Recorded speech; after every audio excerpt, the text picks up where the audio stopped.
I think 91, 92, or 92, something like that.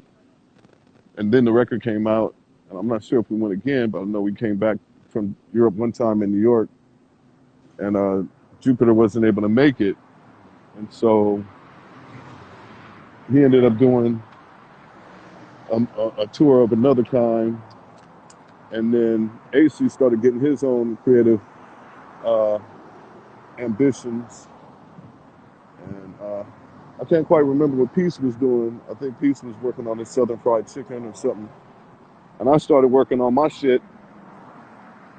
And then I took a deal with Capitol, and I think Ace took a deal with Capitol. He put out a record. I finished the record. It was a little too progressive for them to stand behind marketing-wise, which Mm-hmm. in actuality was just whatever styles people listen to now or whatever. But it was just that back then it didn't fit the DJ code.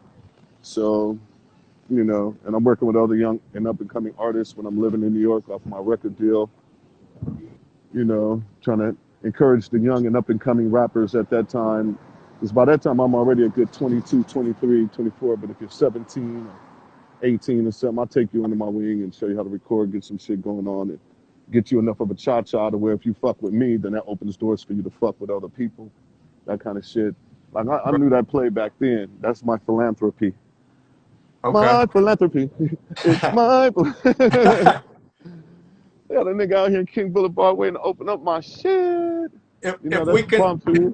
if we can rewind for a little bit, you mentioned the Good Life Cafe. So from a guy living in the Midwest, we would always wonder what the Good Life Cafe was. Can you take us back to what you could expect being at the Good Life Cafe in the heyday? Well, in solidarity with all the loved ones, I might need you to ask me that question one more time. See, more people pulling up now because they see I'm here. That's all good. They're not Like I open yet. said, They're about to be. Not can you open hear me? yet. Any minute. Go ahead. Okay. Being from the Midwest, we always heard about the Good Life Cafe. Could you take us back to the heyday and what you could expect on any given night? On any given night at the Good Life, especially on a good Thursday, you're going to catch cats that are either just there for the excitement and just constantly rhyming, so they're prepared. Because when it first started, right, it was like maybe one, two, three people, me, Jupe, and him, and whoever was running the sound. Shout out Arcane Blaze. Then the next week, it might have been maybe 10 people. The next week, it exponentially increases. So by the time it's hot, it's pouring into the parking lot. They got speakers outside, people selling merch, people selling beats. They got shout out CBE, shout out LA Cool, shout out Mr. CR, shout out Trendsetter, shout out Wolf, shout out Charlie Tuna, shout out him, no, shout out Cut Chemist, shout out Medusa, shout out Ned Love and the Fought with us. Anyway, I just got to do that. Choo choo, shout out. Do you remember a young Yeah, I got Snoop to do coming it. through there?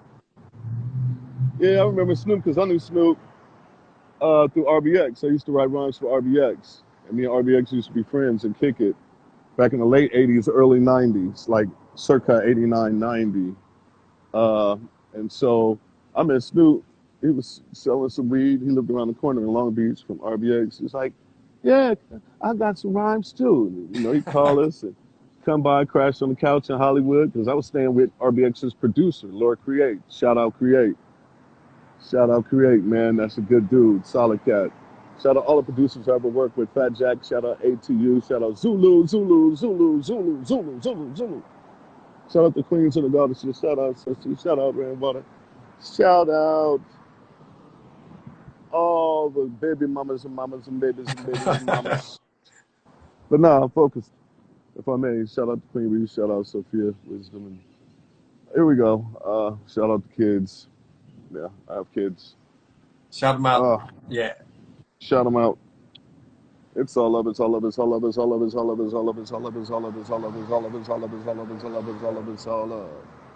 Hey, so what we was talking about? Yeah. So yeah, the vibes there at the Good Life. Then I got to the point where instead of just going up there and freestyling, I would be like, okay, I'm going to write a song to a certain type of track.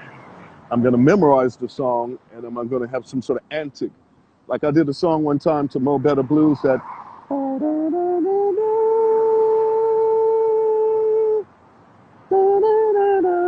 Oh yeah, yeah, yeah, yeah. you know, and I'm rhyming. But I think another time I just came out with like a sample of like a loop of like some Last Poets or something, but I was playing my drum with it and was rhyming at the same time. And different people would come up with different antics and stuff to just embellish their performance, be it props or outfits. But then you still have other people that would just come and think, okay, because the main thing was you wanted to blow up, which might have been in the jazz term, a solo where you're building up tension for some sort of release, or you're sustaining the attention, you're sustaining the tension of your flow to where it becomes relentless, and then people just start going, oh, oh, oh, because they're listening to what you're saying, they're listening to the style of what you're saying, and they're also at the same time um, experiencing with you, especially if you're freestyling, how you're pulling those rabbits out the hat, how you're just basically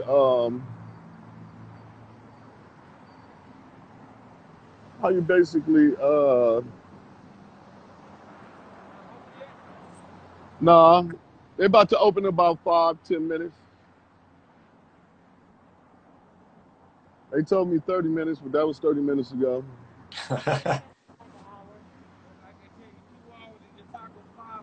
Well, I've been here as long as they cook them. Getting my vitamin D, and I ain't worried about it. And doing my interview. How y'all doing? I want to live stream y'all if y'all don't want to. But you know, we're starting to congregate. We're starting to counsel in church over here. And I know my guy was over here. We got a Everybody thing coming going out on. now. Oh man, it gets real in the field, bro. And so, you know, you go there every week and you perform. The hall, you eating the good food at that time. The first time we ever were exposed to wheatgrass and you know, Dr. Sabi, all kind of stuff. So we grew up on that kind of stuff. And so we weren't allowed to curse. We weren't allowed to, you know, do no alcohol, no drugs, and that stuff. Back then, you just had to come with it. What was uh what was one of your best memories from the Good Life Cafe? A Oh most man, memorable moment. well, if it wasn't the battles, it was the time when B Hall had announced that we had got a record deal, and it was just an elating moment because it was a sign of triumph. And shortly after that, other artists started getting their record deals and started getting tours. And pretty much at that moment, it was like you living your dream. You're getting that good coin. You leave in LA. Some of people for the first time. You know, you're getting your whole cha-cha on. So we was able to change the world. We got the world to freestyle. What was the transition like from Good Life Cafe to Project Blowed?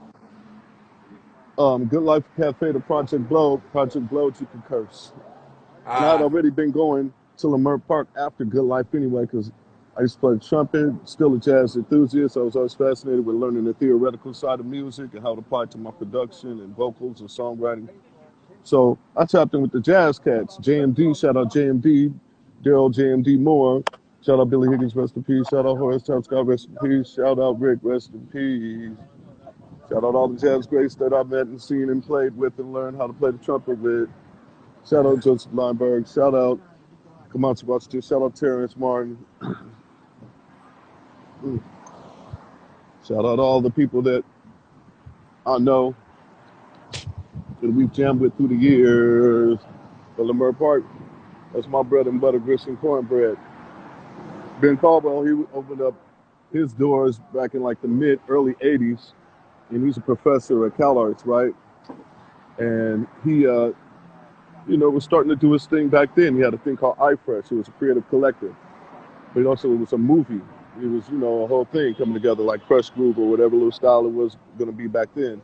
And mm-hmm. they had a character. They had a character named Microphone Mike, but it wasn't me. See, Microphone Mike was my original handle. Now I'm Myka 9, right? So But they had somebody. I heard they had somebody acting like me, so I went down there. And that was my first time really going down there. I was like, let me meet this guy. I met him. He was cool. He was like, well, if you want to come down, then you can play yourself. And I was like, all right, cool. I'd love to see some of that footage. I only got a still of me, maybe 15, that I post every now and then of me and Full B Board Regalia, rhyming in Lemur Park. But it's been more of our creative center because a lot of the other heads were active and they didn't have too many creative outlets at that time. Yeah. When you guys formed the Freestyle Fellowship, was it always in the idea to Huh? be solo artists? Huh? Well, all of us were. Like before I met Ace, I was Microphone Mike, and he was ACE or Right. MC Hollywood, I think back then. And I first met AC when he was like maybe in the fifth grade, and I was in the sixth grade. And he was getting bused to one school, I was getting bused to another school, and he heard about me rapping in the back of the bus, and I heard about him rapping in the back of the bus. And this must have been circa 80, 81, 81, 82, I think in 81. And so I went to Audubon Junior High. He went to another school, so I'm rapping all at Audubon. I'm playing basketball, doing my thing, and then high school come, and we come back together again and form the crew, MC Aces. So yeah, man, it's You've been going down for a while. you've worked on quite a few projects over the past 20 years. What project do you think is most personable to you, and one that you enjoyed making the most out of all these years? Projects most personal to me, and then I enjoyed working on through the years. Yes. Um, so many. I just like the amenities where I could focus on the craft, and whether it's a long premeditated creative process or if it's on the spot, this is always just positive and creative, you dig? So highlights I can say when we did citrus sessions, the way that sounds is the way that we lived that record. Uh, when I say mycology, studying mushrooms, everything like that, yes. Some psilocybins was going on when we did that project. What else? Highlights, fellowship projects, um, Inner City Griots for what it was worth. I learned a lot about the full creative process from pre-production, post-production, amenities and such, because I had my own solo deal in the early 80s. I think I was one of the first ones that had a deal even before The Good Life, or at The Good Life. I think that's what it was, 88, 89. I got signed to Arista for a single deal, and I put out a single called, well, before that, me, AC, and Teaspoon put out a record called Going Down. You'd be hard pressed to find that on Target Records. Then me and AC put out a record on, I think, Macola Records called Single Domingo. You'd be hard pressed to find that. Then I put out a record with Mantronic, I think, or Antron. Mike down Antron for Jesse Jackson when he was running for president back in the 80s. Wow. We did a record. You can find it on YouTube, bro. I got receipts. I'm gonna check it out. Antron. hmm And so, um, what else? So going on through, just fond records and recording moments. It's definitely. I even like on the fly. I like recording in New York. It was fun. Like, Let me hmm, ask, what's your creative working pro? with such a Go creative ahead. process. Go ahead.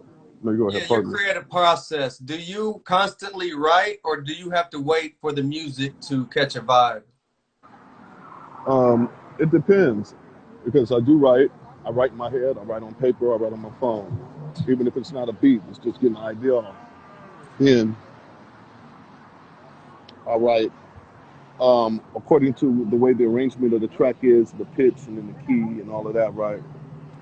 Then I write for um, for the cohesive quality of it, like whatever the client wants in respect to whatever they're talking about,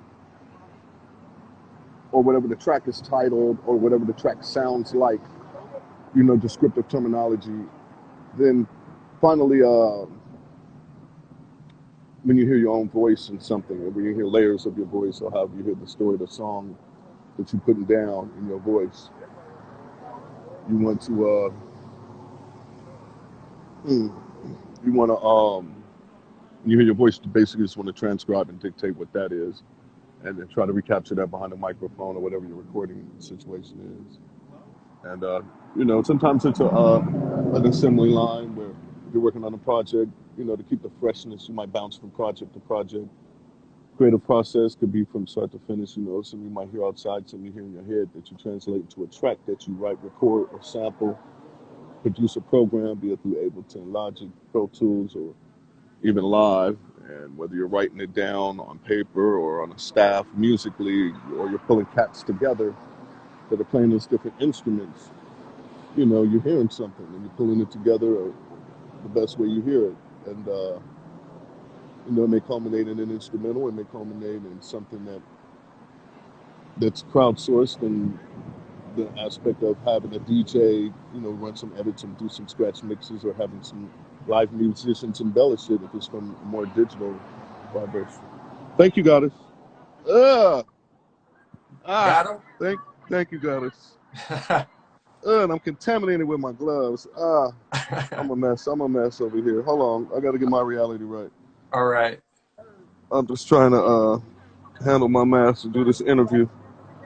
Yeah, thank you. So as you can see, it's a line foreman. Oh, It's a yeah. line foreman. We got a young line foreman. Now me and that cat, he just getting him some sunshine, but we got a little young line foreman. They trying to form on me. I'm just trying to order so I can take us on that tour. But we probably done ran into about, how long we been talking now? About 40 minutes? Yeah, we got about 23 minutes left. All right, cool. So it gets a little long-winded.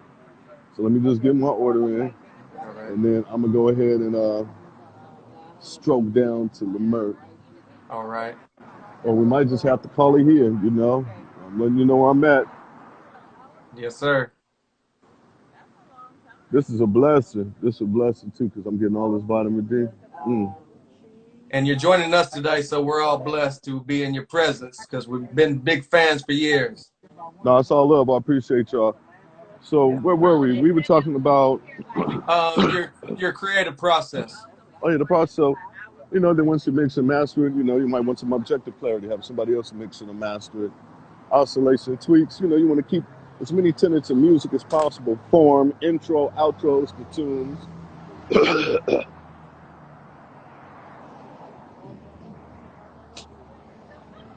You don't want to spit and win out here with that Rona. Musicianship, cats, homages and such. Oh, it's getting hot now. I got to get up in here and get my shade. It's getting hot. I was getting my vitamin D.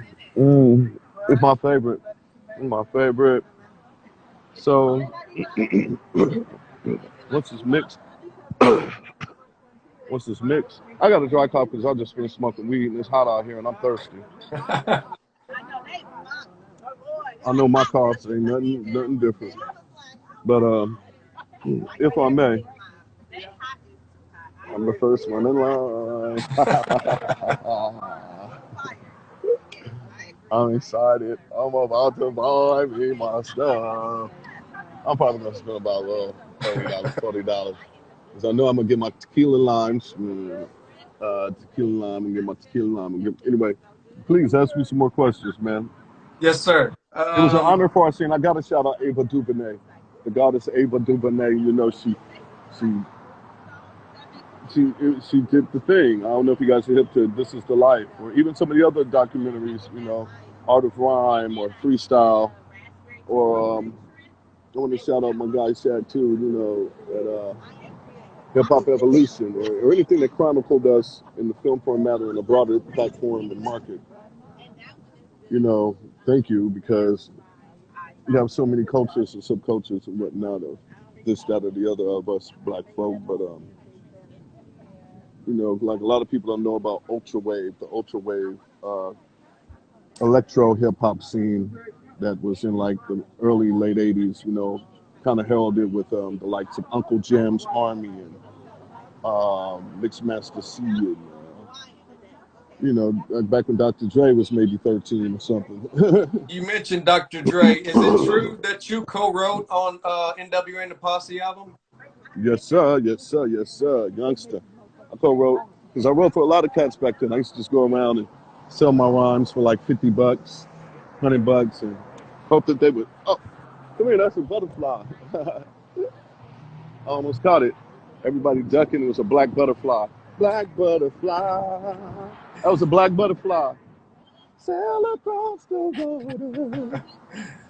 Tell your friends and daughter what the struggle brings. I just saw a black butterfly. Everybody ducking from it like it's a bumblebee, like it's a Asian giant hornet. I hope I didn't crush it. I got some dust on my gloves. Some black butterfly